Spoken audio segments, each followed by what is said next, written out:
안녕하세요. 아주경제 아시아 비즈니스 리뷰 윤이현 기자입니다. 세 가지 키워드를 통해 2월 2일자 인민일보 해외판 뉴스 전해드리겠습니다. 첫 번째 키워드는 테리사 메이 영국 총리입니다. 테리사 메이 영국 총리가 시진핑 중국 국가주석과 정상회담을 가졌다는 기사가 일면 헤드라인에 실렸는데요. 지난달 31일 리커창 중국 총리를 만난 데 이어 1일 시진핑 주석과 정상회담을 갖고 양국 관계의 황금시대를 만들어 가자고 언급했습니다. 회담에서 시진핑 주석은 자신의 2015년 영국 방문을 통해 양측이 공동으로 중현관계의 황금의 서장을 열었다고 말하며 양국은 수교 이래 각 영역에서 협력해 커다란 성과를 쌓았다고 밝혔습니다. 이어 중국은 경제 글로벌화와 자유무역을 지지하며 시장 규율과 규칙에 따라 작동하는 1대1로 전략의 틀 안에서 양측이 높은 수준의 상호 이익 협력을 전개할 수 있다고 밝혔습니다. 메이 총리는 시 주석이 제시한 1대1로 정책은 세계적으로 깊은 영향을 끼쳤다면서 영국과 중국이 더불어 중대한 국제 문제에 있어 긴밀히 협력하며 양국이 1대1로 정책을 함께 펼쳐 세계 경제 성장을 함께 촉진시키길 바란다고 말했습니다. 두 번째 키워드는 황금입니다. 중국의 황금 소비량이 5년 연속 세계 1위를 기록했다는 소식이 3면에 게재됐는데요. 지난 1일 중국 황금협회는 통계 자료를 통해 지난해 중국의 황금 소비량이 2016년보다 9.4% 늘어난 1089톤을 기록해 5년 연속 세계 1위를 차지했다고 밝혔습니다.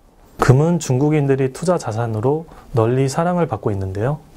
반면 중국의 황금 생산량은 당국의 환경보호 정책 등으로 인해 2000년 이후 처음으로 하락세를 보였다고 밝혔습니다. 지난해 중국의 황금 생산량은 426톤으로 전년 대비 6% 감소했지만 11년 연속 세계 1위를 차지했습니다. 한편 뉴욕 상품거래소에서 밝힌 2017년 금 시세는 온스당 1146.1달러로 출발해 최고 1357.6달러까지 올라 평균 1255.1달러를 기록했습니다. 세 번째 키워드는 일지양검입니다. 인민일보 해외판은 사면기사에 홍콩철도공사 관계자의 인터뷰를 실어 일지양검 관련 법안이 홍콩 행정부의 심의를 조속히 통과해야 한다고 촉구했습니다.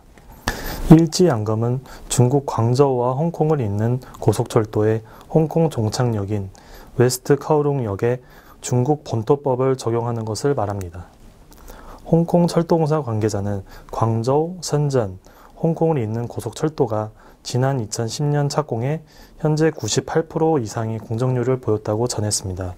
이어 만약 개통이 된다면 일 평균 이용객 수는 10만 명으로 예상된다면서 중국 본토와의 연계를 통해 홍콩 시민이 철도로 태국 등 해외로 나갈 수 있는 발판을 마련하겠다고 강조했습니다.